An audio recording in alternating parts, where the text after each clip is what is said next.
Bien. La parole de vie, donc, se trouve dans l'évangile de Jean, comme je vous l'ai dit, au chapitre 6.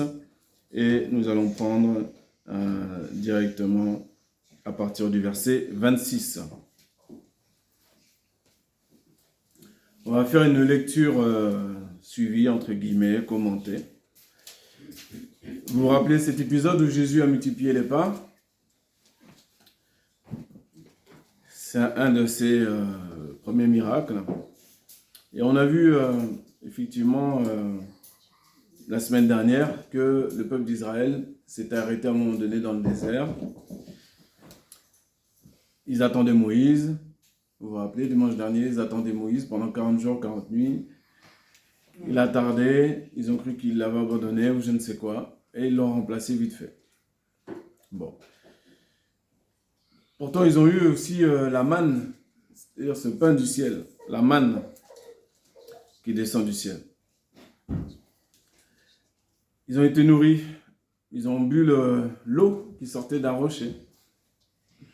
Ils ont eu la nuit la colonne de feu pour les diriger. Le jour, une colonne de nuée. Et puis on a vu ce temps-là où, eh bien, ils se sont posé des questions. Ils n'ont plus fait confiance. Et on se rappelle que Dieu nous a dit qu'il était toujours là la semaine dernière, qu'il faut avoir confiance. Il est toujours là. Donc maintenant, on est au temps de Jésus. Jésus est venu, donc Jésus est là. Et le peuple d'alors, les descendants des premiers Hébreux qui sont sortis d'Égypte, sont là aussi et voient Jésus. Ils voient Jésus, ils l'entendent. Et donc, ils sont attirés par lui, pour différentes manières, pour différentes choses. Ils sont attirés par lui, donc ils le suivent. Et là, on sort le moment où, en fait, Jésus a multiplié les pains, multiplié les poissons. Tout le monde a bien mangé. Alors Jésus va leur dire, au verset 26, en vérité, je vous le dis, vous me cherchez, non parce que vous avez vu des miracles, mais parce que vous avez mangé des pains et que vous avez été rassasiés. Donc plusieurs à l'époque ont suivi aussi Moïse pendant un temps, parce qu'ils mangeaient tous les jours, parce qu'ils les ont sortis quand même de l'esclavage, pour différentes choses, ils ont suivi. Mais vient un temps d'épreuve où Dieu dit qu'il a amené son peuple au désert pour lui parler au cœur, et pour l'éprouver, pour voir qu'est-ce qu'il y avait au fond de son cœur. Et Dieu fait la même chose avec nous. Il fait la même chose avec nous. Donc, on parle à Jésus. Jésus dit la vérité à ceux qui l'interrogent. Il dit, vous me suivez, vous ne me cherchez pas parce que vous avez vu des miracles, mais parce que vous avez mangé des pains et que vous avez été rassasiés. Alors, Jésus va poursuivre. Il veut dire, travaillez, non pour la nourriture qui périt, mais pour celle qui subsiste pour la vie éternelle et que le Fils de l'homme vous donnera. Car c'est lui que le Père, que Dieu a marqué de son sceau. Alors, travaillez non pour la nourriture qui périt. C'est vrai, parfois vous allez dans les magasins, vous avez reçu votre salaire, vous allez faire les courses pour la famille, vous allez au rayon légumes, vous prenez ceux qui brillent le plus, qui sont les bien propres, qui ont l'air, pas qui brillent le plus forcément, mais qui ont l'air le meilleur état. Puis vous les amenez chez vous. Puis vous prenez un kilo de pommes par exemple, et puis tu vois que dans le kilo de pommes, en fait, tu commences à croquer, ça m'est arrivé il y a 2 jours. Tu croques dans la pomme, il n'y a pas d'apparence trompeuse, mais tu croques, à l'intérieur, c'est pourri. Voilà, parce que ça a fait des heures et des heures de frigo. Le fruit a fait tant de voyages qu'il n'a pas besoin d'être fait. Mais on va mettre en place des produits chimiques qui vont permettre que l'apparence extérieure du fruit puisse être quand même bonne. Mais c'est différent les fruits du marché que les fruits du supermarché. Et encore, si tu vas directement au verger, c'est encore mieux, quand tu peux, c'est sûr. Mais voilà, quoi qu'il arrive, cette nourriture-là, à un moment donné, elle périt. Pourtant, tu as travaillé dur. Tu as travaillé dur toute la semaine, tu as travaillé dur. Tu as fait tout ce que ton patron t'a dit. Et puis, tu as ton argent, maintenant, tu vas acheter les aliments. Et il y en a dedans qui sont pourris. Donc là, maintenant, le travailler, c'est quoi? C'est comme travailler à notre propre salut. C'est un travail, c'est des actions qu'on a à faire. Donc là, vous l'avez fait en introduction. J'ai vu que cette semaine, quelques-uns d'entre vous ont lu la parole de Dieu. Ça fait partie du travail. Parce que vous avez été prendre la nourriture qui subsiste pour la vie éternelle. Au verset 28, il continue. Il lui dit, « Que devons-nous faire pour faire les œuvres de Dieu ?» Jésus leur répondit, « L'œuvre de Dieu, c'est que vous croyez en celui qui l'a envoyé. » Ça, c'est l'œuvre principale. Je ne te pose pas de question comment tu peux aider Dieu ou rattraper ta vie passée. Tu ne peux pas. Ça, il faut l'accepter, ça. Tu ne peux pas rattraper ta vie passée. Ta vie, elle est devant maintenant. C'est très différent. Tu rachètes le temps, mais tu ne peux pas rattraper ce qui est derrière toi. D'ailleurs, quand tu rencontres le Seigneur, il te dit, celui qui met la main à la charrue et qui regarde en arrière, il n'est pas propre pour le royaume des cieux. Tu es avec Christ, maintenant tu regardes devant. Ça ne sert à rien de regarder derrière. Et ce que tu as à faire, l'œuvre qu'on a à faire, concrètement, c'est quoi? Premièrement et principalement, c'est de croire. Ah, croire est une œuvre, oui. Croire est une œuvre. Et comment tu vas croire en Jésus si on ne lit jamais la Bible? Comment on va faire? Comment le Seigneur va nous convaincre? Parce que les êtres humains, on ne peut pas se convaincre l'un avec l'autre. Hein? Ce n'est pas quelqu'un derrière son pupitre qui va te convaincre. Ce serait particulier en tout cas. Quel que soit le charisme de la personne, quelle que soit son élocution, sa manière de parler et tout ce que tu veux, c'est l'esprit qui convainc le péché, de justice et de jugement.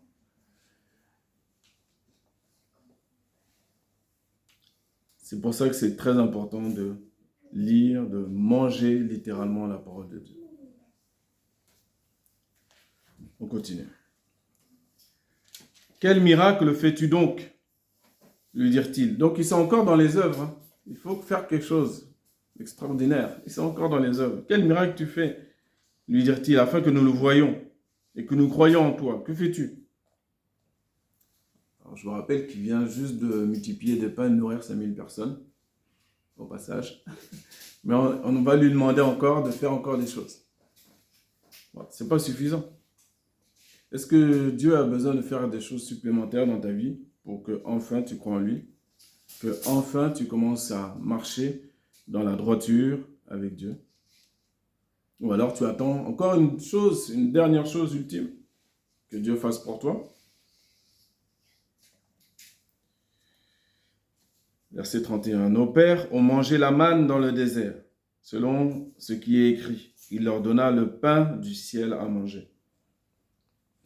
Jésus leur dit, en vérité, je vous le dis, Moïse ne vous a pas donné le pain du ciel, mais mon Père vous donne le vrai pain du ciel. Car le pain de Dieu, c'est celui qui descend du ciel et qui donne la vie au monde. Ils lui dirent, Seigneur, donne-nous toujours ce pain. Jésus leur dit, je suis le pain de vie. Tout ce qui va suivre se discerne spirituellement. Tout ce qu'on va entendre, si on l'entend humainement, on ne va pas le comprendre. Et grâce à l'Esprit de Dieu, on va comprendre. Et son Esprit va nous faire comprendre des choses. Celui qui vient à moi, Jésus est le meilleur enseignant, donc il précise, il détaille. Celui qui vient à moi n'aura jamais faim. Et celui qui croit en moi n'aura jamais soif.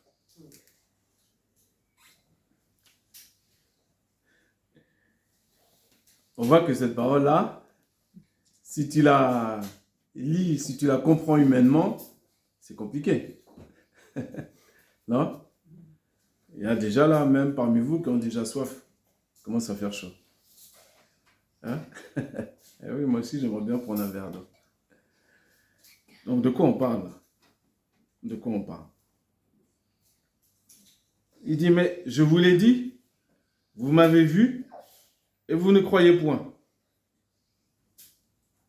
Tout ce que le Père me donne viendra à moi, et je ne mettrai pas dehors celui qui vient à moi. Car je suis descendu du ciel, donc il se répète, pour faire non ma volonté, mais la volonté de celui qui m'a envoyé. Or, la volonté de celui qui m'a envoyé, c'est que je ne perde rien de tout ce qu'il m'a donné, mais que je le ressuscite au dernier jour. La volonté de mon Père, c'est que quiconque voit le Fils et croit en lui ait la vie éternelle, et je le ressusciterai au dernier jour. Là, il est précis. On est passé un petit bout de pain, une petite miche de pain naturelle. Une fois que tu vas la manger, tu vas digérer, tu auras encore faim, de toute façon. On est passé de ça tout de suite. On a pris la fusée, on est monté très très haut. Très très haut. On est passé tout de suite à la vie éternelle. Parce que Jésus n'est pas venu juste pour donner du pain aux gens et juste pour nous donner une petite paix, un petit pansement, un petit baume au cœur. Non. Comme je dis souvent, ça ne dérange pas Dieu de nous donner un travail, de nous donner du matériel. Ça ne le dérange pas. Ce n'est pas ça le problème. Mais il veut nous donner beaucoup plus que ça. Et le plus que ça, c'est Jésus-Christ lui-même. C'est la vie éternelle. C'est pour ça qu'il dit que l'œuvre qu'on a à faire, si on cherche à faire quelque chose pour plaire à Dieu, la première chose et ultime chose que tu as à faire, c'est de croire en Jésus-Christ. Comment vas-tu croire si tu ne lis pas? D'où l'introduction du début du message. Pourquoi il faut lire? Parce qu'en lisant avec ton cœur, la foi va être plantée dans ton cœur. Ce n'est pas un homme avec des artifices du marketing, en criant fort dans le micro, en ayant une sono avec je ne sais pas combien de volts, qui va te faire danser, secouer dans tous les sens, et après, je ne sais pas comment, il y a tellement d'artifices, j'en oublie plein. Non, c'est Dieu lui-même, par son esprit, par sa parole, qui va planter la foi dans ton cœur. Il faut que tu aies la foi pour avoir la vie éternelle. Mais comment avoir la foi? Eh bien, la foi, elle est où? Elle dit la foi vient de ce qu'on entend. Et ce qu'on entend vient de la parole de Christ. Romains chapitre 10 au verset 17. Quand on vous demande si vous avez lu, ce n'est pas pour faire le professeur d'école et mettre de bons points et de mauvais points. C'est de temps en temps, on s'assure, et en tant que berger, je dois m'assurer que toutes les brebis se nourrissent. Et de quelle nourriture qui m'intéresse moi, si ce n'est la nourriture de la parole de Dieu.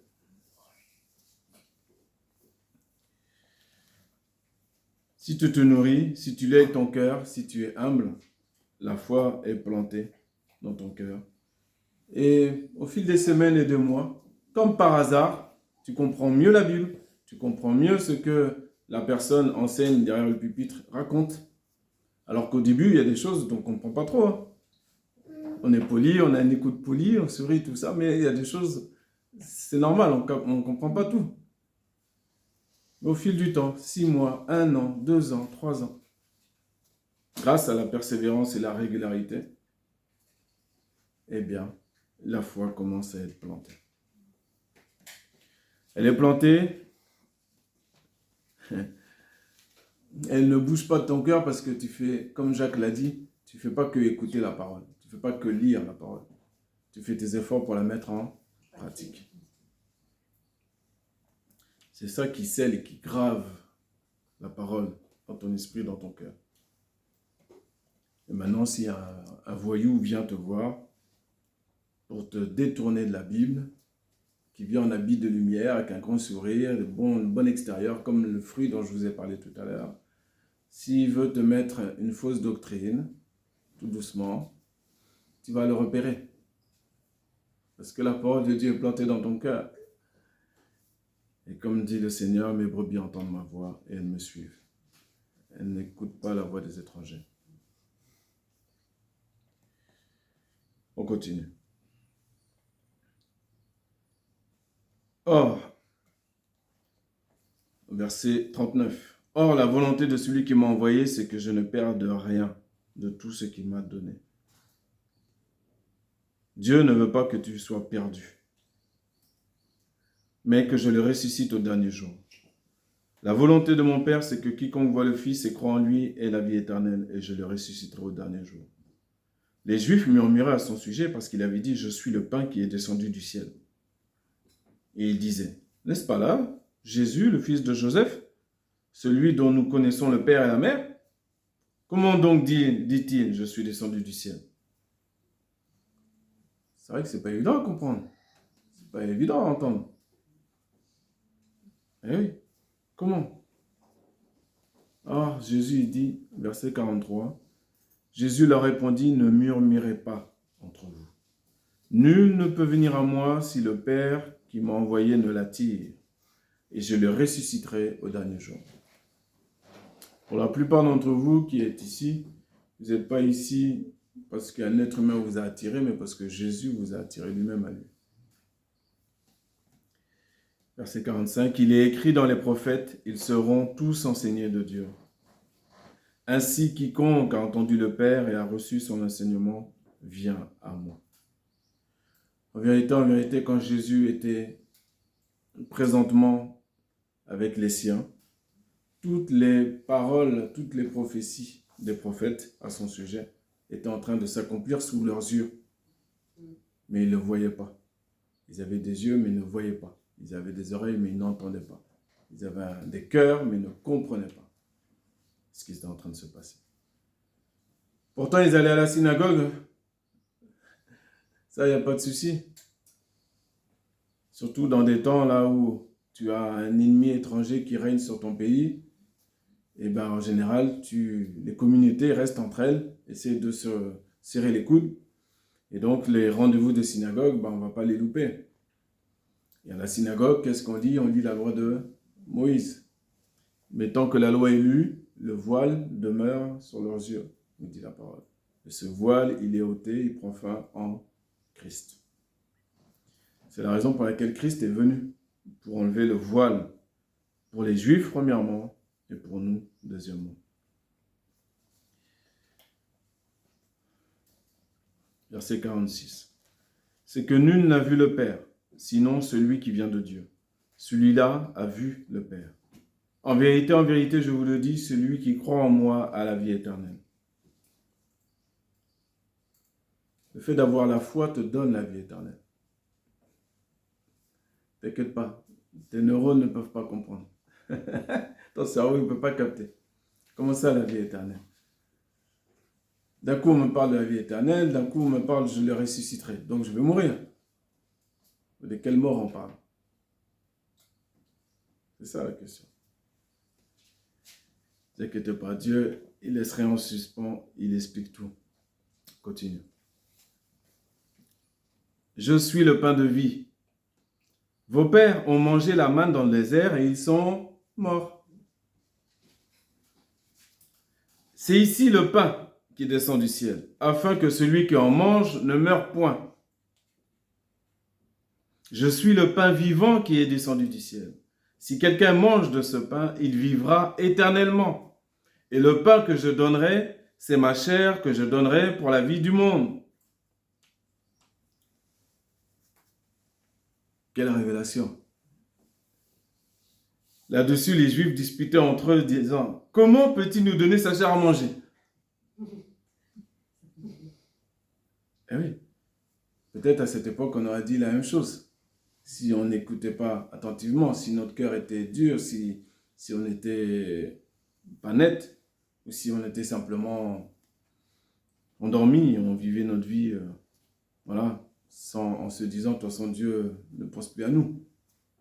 Avant, on a été en Égypte 400 ans, maintenant, c'est les Romains qui dominent sur nous. Bon, il n'y a jamais la paix, en fait. Il n'est jamais tranquille. Voilà. C'est comme vous, hein, tous les lundis, il faut travailler. Et tous les lundis, le facteur, il se souvient de votre boîte aux lettres et il vous ramène les petites factures qu'il faut. Tous les lundis. Jamais il vous oublie. Ouais. Jamais la paix, jamais tranquille. Ouais. Donc l'homme cherche toujours le moyen de ramasser une pièce, plus une autre pièce. On amasse et après, pouf, ça réveille le lendemain, pouf, il n'y a plus rien. Et on continue, on se lève, on mange, on dort, on se lève, on mange, on dort. C'est pas ça la vie. C'est pas ça la vie. Et à un moment donné, l'être humain, qui est une créature merveilleuse de Dieu, il se dit non, c'est pas ça la vie. C'est pas me lever, manger, dormir, me lever, manger, dormir, continuer, travailler entre-temps, bien sûr. Non, c'est pas ça. Donc toute âme, puisque que les gens croient en Dieu ou pas, ça change rien, toute âme est créée par Dieu. Donc toute âme a cette aspiration-là à l'éternité. La pensée d'éternité que Dieu a mis dans chaque cœur. Donc qu'est-ce qui se passe? Eh bien, celui qui ne connaît pas Dieu, il faut qu'il qu'il anime sa vie. Il faut que ma vie soit un peu animée. Donc si je travaille, il faut que je travaille pour quelque chose. Il faut que je travaille. Tu vas amasser de l'argent et tu vas donner ça au loisir. Une fois que le loisir se finit, ça recommence. Peut-être pas l'année prochaine revient, tu vas poser des congés et puis il faut bien vivre. Est-ce que c'est ça la vie? Je ne dis pas qu'il ne faut pas faire de loisirs, attention. Mais ça tourne comme ça. Comme la terre elle est ronde, hein. Ça tourne. Matin, jour, nuit, matin, jour, nuit. Jusqu'au moment où Jésus arrive. Il allume la lumière dans les ténèbres. Dans ta vie. Et là, tu découvres, tu fais waouh. Le moindre petit oiseau, tu le regardes, tu entends son chant. Tu sais qu'il est en train de louer Dieu. Comment tu sais qu'il est en train de louer Dieu? Parce que tu l'as lu dans la parole. Pas parce que toi tu connais la traduction du chant de l'oiseau, c'est pas ça. Et tu l'as lu dans la parole. Ta vie est différente. Tu ne fais pas que manger, dormir, manger, dormir. Non. Tu vois la vie de manière complètement différente.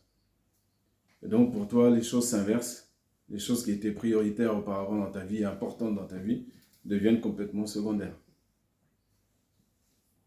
Parce que c'est Jésus qui a pris la place. La première place dans ton cœur. Allez, on va poursuivre. Pour finir.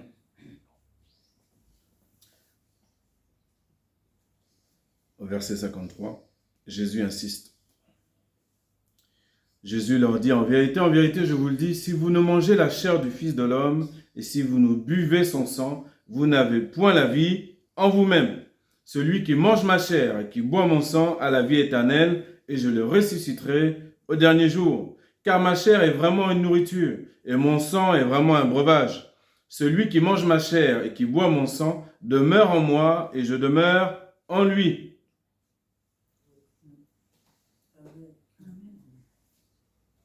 Wow. Donc là encore, bien explicite. Donc, on essaye, c'est difficile de se mettre à la place des Juifs de l'époque. Mais quelqu'un qui vient aujourd'hui, qui vient te dire, mange-moi, qu'est-ce que tu vas faire? Bois mon sang. Qu'est-ce qu'on va faire?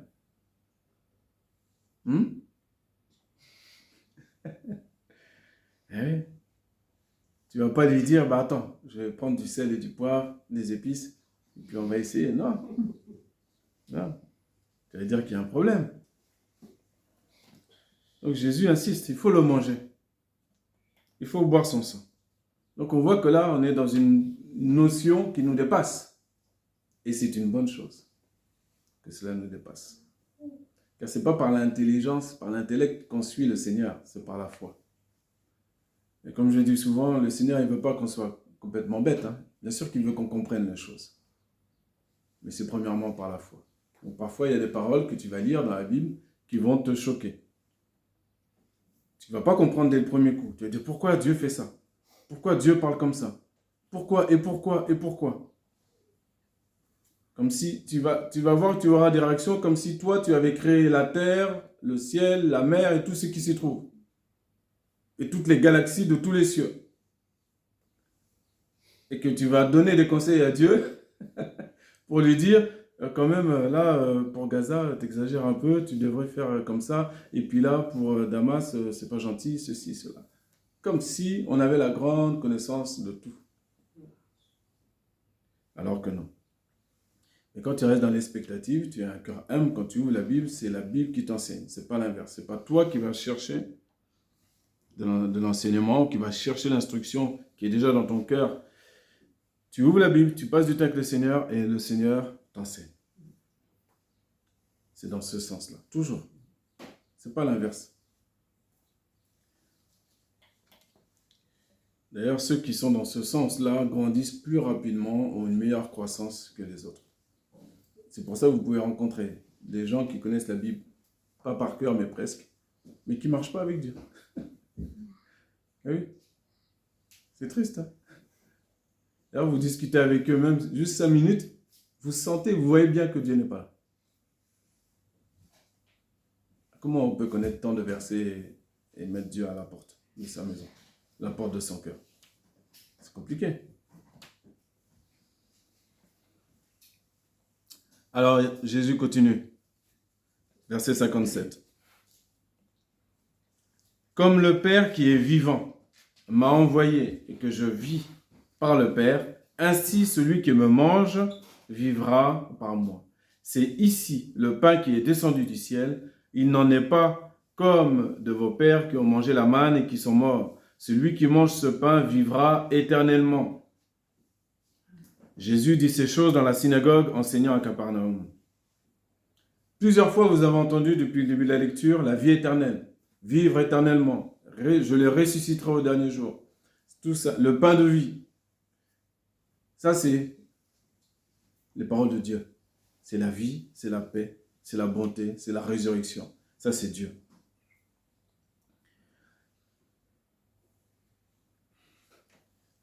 Plusieurs de ses disciples, après l'avoir entendu dire, cette parole est dure, qui peut l'écouter? C'est une parole qui choque. Hein? À un moment donné, le problème, c'est que Jésus, il ne peut pas se cacher. Il ne peut pas... Une lumière, quand on allume la lumière, on l'allume pour qu'elle éclaire. On ne peut pas la mettre sous la table, nous dit la Bible. Hein? Elle ne doit pas rester cachée. Elle doit être sur la table et elle doit éclairer toute la maison. Si tu es une lumière, si tu es un disciple de Christ, ta maison va être éclairée. D'une manière ou d'une autre. Peu importe l'intensité, mais au fur et à mesure, l'intensité ne demande qu'à grandir. Mais on va voir cette lumière-là. Où est la personne qui fumait une cigarette toutes les 3 minutes? Où est la personne qui demandait tous les soirs son whisky? Où est la personne qui... Elle n'est plus là? Ah non, elle a changé. Où est la personne qui critiquait toujours tous les frères et sœurs chaque, chaque vendredi soir pour finir la semaine? Allô? Allô ma sœur? Allô mon frère? Oui. Ah oui, vraiment. C'est fini. Tout est fini. Tout est fini. Parce que non seulement on lit, on mange la parole, mais on la met en pratique. Donc à un moment donné, la lumière, elle ne peut que briller. Elle ne peut que briller. Jésus, sachant en lui-même que ses disciples murmuraient à ce sujet, leur dit, « Cela vous scandalise-t-il? Et si vous voyez le Fils de l'homme monter où il était auparavant, c'est l'esprit qui vivifie, la chair ne sert de rien. Les paroles que je vous ai dites sont esprit et vie. »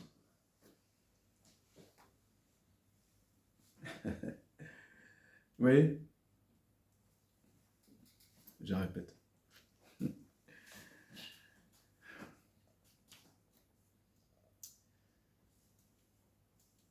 C'est l'esprit, verset 63. C'est l'esprit qui vivifie. Qui donne l'explication claire et nette. Comment ça se passe techniquement? C'est le Saint-Esprit qui va te donner la vie, qui va te vivifier. La chair ne sert de rien. Donc Jésus il est en train de dire, écoutez, je ne suis pas fou, hein? Je ne suis pas un mystique, je ne suis pas un gourou sanguinaire. Je ne vous demande pas de prendre votre couteau et votre fourchette et de commencer à me découper. La chair, elle ne vous sert à rien. Mais alors pourquoi il dit, mangez ma chair et buvez mon sang? De quoi il parle? Il est en train de dire que là, toutes ces paroles qu'il a dit auparavant, il dit, mes paroles sont, les paroles que je vous ai dites sont esprit et vie. Les paroles du Seigneur se discernent spirituellement. Tu as besoin, j'ai besoin de l'esprit pour comprendre la parole du Seigneur. Et c'est l'esprit qui va me transmettre cette vie-là. Le pain du ciel, c'est Jésus-Christ lui-même, il l'a dit, on a compris. Il y a quand même quelque chose à manger, puisqu'il l'a dit, donc il faut le comprendre. Mais il faut le comprendre spirituellement. Et spirituellement, nous comprenons que Jésus, qui est le véritable pain du ciel, oui, nous allons le manger. Et comment nous ne le savons pas dans Jean 6, nous le savons dans l'Apocalypse. Car un des noms de Jésus, c'est la parole de Dieu.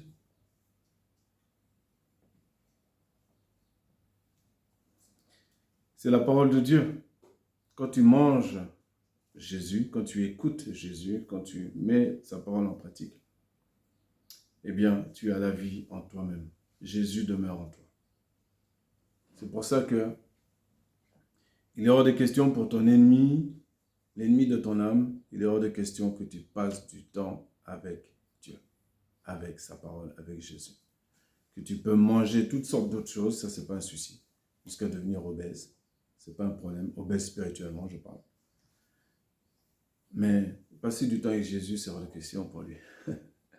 Ah oui, non, parce que Jésus, il a des paroles qui sont esprit et vie.